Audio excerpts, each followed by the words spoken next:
Ce qu'une femme fantasme au lit et ce qu'elle vous dit réellement sont probablement deux choses très différentes. Vous seriez surpris d'apprendre que ces désirs secrets ne sont pas si rares. Du plus doux au plus intense, je vais lever le voile sur ce que les femmes désirent secrètement dans l'intimité, mais qu'elles n'osent presque jamais exprimer. Je m'appuierai sur des recherches scientifiques et vous partagerai quelques données surprenantes. Accrochez-vous. Je suis le docteur Chloé Léon, psychologue spécialisée en santé relationnelle et intime, avec 10 ans de pratique clinique. Bienvenue sur Esprit Stoïque. Aujourd'hui, nous allons parler de ce que les femmes veulent vraiment, mais qu'elles n'osent pas demander. Et surtout, pourquoi elles n'osent pas. Restez jusqu'à la fin, car si vous négligez de créer un espace de sécurité psychologique avant toute chose, elle ne vous révélera jamais ses véritables désirs. C'est l'erreur que commettent la plupart des hommes. Avant de commencer, posez-vous une question honnête. Quand est-ce que vous avez réellement écouté votre partenaire sans jugement, sans chercher à résoudre, sans la couper? Gardez cette question en tête.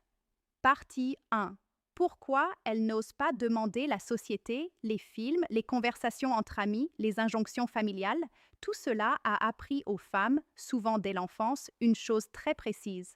Tu dois être gentille, pas trop provocante, pas trop demandeuse, pas trop sexuelle. Alors elles se taisent, elles refoulent, elles font avec, mais le désir, lui, ne disparaît pas. Il se cache, il se transforme en fantasme solitaire, en soirée où elle lit des romans, en scénario qu'elle tourne et retourne dans sa tête sans jamais oser le partager. Un homme qui comprend ce silence, qui crée l'espace où il peut se briser, cet homme accède à quelque chose de rare, la vérité de sa partenaire. La première clé, donc, n'est pas une technique, c'est la sécurité émotionnelle. C'est lui dire clairement: tu peux me dire n'importe quoi, je ne jugerai pas, je n'aurai pas peur. Sans cela, les 10 désirs que je vais lister resteront à jamais enfermés. Partie 2, désir numéro 1, le jeu de confiance et de limite. Le premier désir, et c'est peut-être celui qui surprend le plus, concerne l'exploration de la confiance à travers des dynamiques de pouvoir. Il ne s'agit pas de violence, il s'agit de jeu psychologique, de qui guide et qui suit, de limites claires et de mots de sécurité. Les recherches montrent qu'environ 47% des femmes ont déjà fantasmé d'explorer ce type de dynamique, près d'une sur deux. Ce qui est fascinant, c'est que les couples qui pratiquent ce type de jeu de manière consentie et sécurisée présentent plus souvent des niveaux de stress plus bas et de meilleures compétences de communication. Pourquoi? Parce que cela exige une transparence absolue. On parle de limites, de signaux clairs, de stop continu. Cette clarté se répercute dans toute la relation. Mais pourquoi n'ose-t-elle pas en parler? Parce qu'elle a peur que vous la jugiez, qu'elle pense que vous allez la regarder différemment, avec moins de respect. Alors elle se tait. Partie 3. Désir numéro 2. Le désir d'être vu. Deuxième désir, être le centre de l'attention. Environ 35% des femmes admettent fantasmer sur le fait d'être observées pendant des moments intimes. Pourquoi? Parce que se sentir être le centre de l'attention, être désiré au point qu'on ne peut pas détacher les yeux d'elle, cela active quelque chose de très puissant sur le plan psychologique. Ce qui est intéressant, c'est que ce désir n'est pas que de la provocation. C'est aussi une forme d'affirmation de soi, mais la honte est là.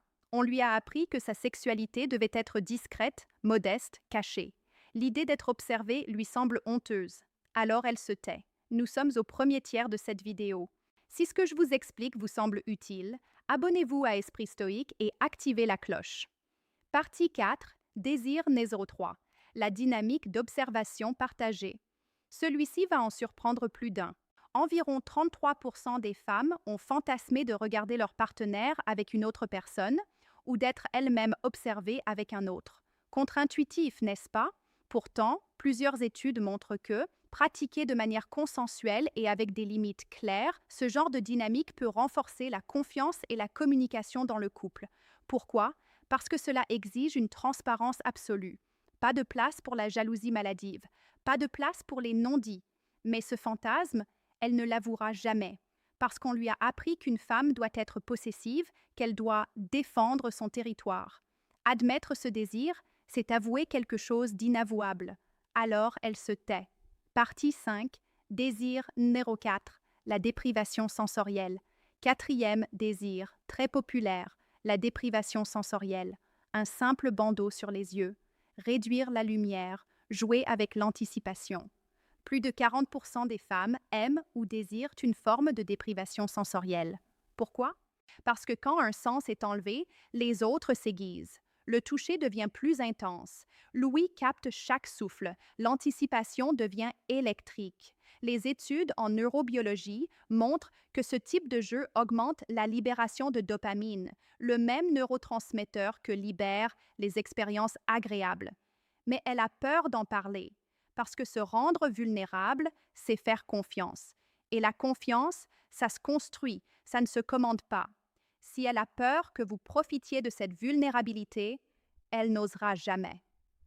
Partie 6. Désir numéro 5. Le jeu sensoriel ludique. Cinquième désir, un peu plus ludique, le jeu sensoriel. Créer des expériences tactiles variées. Huile, texture, température, rien de sale ou d'extrême. Simplement explorer les sensations. Ce type de jeu active des zones du cerveau liées à la créativité et au plaisir. Alors pourquoi n'ose-t-elle pas demander? Parce qu'elle a peur que vous vous moquiez d'elle, que vous trouviez ça enfantin. Mais les femmes aiment jouer. Et jouer ensemble, c'est créer de l'intimité légère, loin de la pression de la performance. Partie 7. Désir numéro 6. Le jeu de rôle 6e. Désir, le jeu de rôle. Médecin et patient. Deux inconnus dans un bar. Les scénarios sont infinis. Ce n'est pas vraiment la personne que vous incarnez qui compte, c'est la novelty, la nouveauté. C'est sortir de la routine, des rôles quotidiens. Le jeu de rôle permet d'explorer des facettes de sa personnalité qu'on n'ose pas montrer en temps normal. Mais la honte est là. C'est ridicule. On va se sentir bête? Alors elle se tait. Partie 8. Désir numéro 7. Le besoin de protection et de soins. Septième désir. Le plus mal compris. Le besoin d'être choyé et protégé. Non, il ne s'agit pas toujours de sexualité. Parfois, il s'agit simplement d'être dans un espace où l'on se sent protégé, pris en charge, rassuré. Comme un retour à un état de calme et de confiance. Certaines femmes aiment qu'on leur parle doucement, qu'on leur tienne la main, qu'on soit rassurant. Pas par infantilisation, mais par bienveillance. Les études montrent que les couples qui créent ce type d'espace de vulnérabilité se sentent plus proches et plus connectés. Pourquoi n'ose-t-elle pas en parler? Parce que cela peut sembler étrange. Elle a peur que vous pensiez qu'elle a des problèmes psychologiques. Pourtant, le besoin d'être protégé est universel. Partie 9.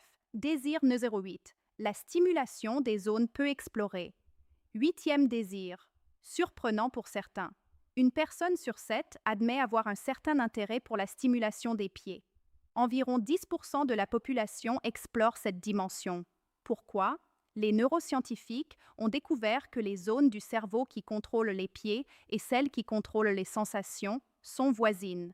Mais elle n'osera pas vous le dire, parce qu'elle a peur que vous trouviez ça étrange. Dommage. Parce que c'est un plaisir simple et souvent très intense. Partie 10. Désir numéro 9. Le contraste des sensations. Neuvième. Désir. Le contraste entre douceur et intensité. Une caresse douce, puis une pression plus ferme. La surprise. Le rythme qui change. Cette alternance libère des endorphines, les hormones du bien-être. Elle intensifie les sensations, mais elle n'osera pas vous le dire, parce qu'elle a peur que vous pensiez qu'elle a des tendances inhabituelles. C'est un tabou puissant. Pourtant, c'est l'un des désirs les plus fréquents et le plus simple à satisfaire avec un peu d'attention. Partie 11. Désir numéro 10. Être désiré de manière authentique. Dixième désir. Le plus important. Celui qui résume presque tous les autres. Être désiré de manière authentique. L'idée qu'elle est si attractive que vous en perdez un peu la tête. Pas de la non-consentement, mais de la passion authentique. Les recherches montrent que le fantasme numéro 1 des femmes n'est pas une position ou un scénario. C'est être désirée. Se sentir tellement attirante que vous ne pouvez pas garder vos mains loin d'elle. Le besoin d'être choisi, pas comme une option, mais comme une évidence. Pourquoi n'ose-t-elle pas le dire? Parce que cela signifierait avouer qu'elle a besoin de validation. Et la validation, c'est honteux, non? On devrait être sûr de soi, indépendant. Faux. Les humains ont besoin d'être désirés. Et ce n'est pas une faiblesse, c'est de la biologie. Partie 12. Ce que la philosophie stoïcienne nous apprend. Je veux terminer par quelque chose que les stoïciens comprenaient parfaitement.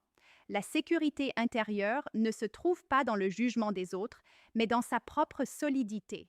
Marc Aurèle disait « L'âme se colore de la couleur de ses pensées ». Si vous pensez que les fantasmes de votre femme sont honteux, vous les rendrez honteux. Si vous pensez qu'ils sont normaux, ils le deviendront.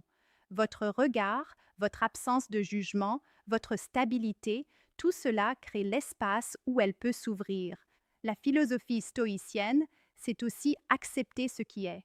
Et ce qui est, c'est que votre femme a des désirs, parfois surprenants, parfois déroutants, mais les désirs ne se commandent pas. Un homme solide, ancré, qui ne vacille pas devant un fantasme inattendu, cet homme crée la sécurité. Et la sécurité est le terreau du désir partagé. Partie 13. Comment créer l'espace de sécurité? Je terminerai par 5 actions concrètes. 1. Dites-lui explicitement « Je ne jugerai pas tes fantasmes. Tu peux me dire n'importe quoi. » 2. Posez des questions ouvertes. Qu'est-ce que tu aimerais essayer un jour, même si tu n'as jamais osé me le dire? 3. Partagez un de vos désirs en premier. Montrez votre vulnérabilité. Elle se sentira moins seule. 4. Créez un espace sans jugement. Pas de rire moqueur, pas de « c'est bizarre ». 5. Commencez petit, un moment de calme, une conversation, une confidence. Puis laissez les fantasmes émerger doucement. Et surtout, n'attendez pas qu'elles viennent à vous. C'est à vous, l'homme, de créer ce climat de confiance. Conclusion. 10 désirs. 10 choses que les femmes veulent vraiment, mais qu'elles n'osent pas demander. Du jeu de confiance au jeu de rôle, du contraste des sensations au besoin viscéral d'être désiré authentiquement.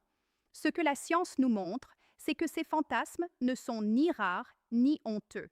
Ils sont humains, ils sont variés, et ils peuvent, partagés en toute sécurité, transformer votre relation. Mais sans la sécurité, rien ne sortira.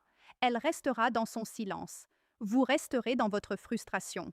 À vous de faire le premier pas. Si cette vidéo vous a apporté quelque chose de concret, dites-le moi en commentaire. Quel désir vous a le plus surpris? Qu'allez-vous changer dès aujourd'hui? Abonnez-vous à Esprit Stoïque si ce n'est pas déjà fait. Activez la cloche. Partagez cette vidéo à un ami qui en a besoin. Beaucoup d'hommes vivent avec des partenaires silencieuses, sans savoir ce qui se cache derrière le silence. Je suis le docteur Chloé Léon. Merci de votre confiance. Prenez soin de vous, de votre couple, de votre santé intime. À très bientôt sur Esprit Stoïque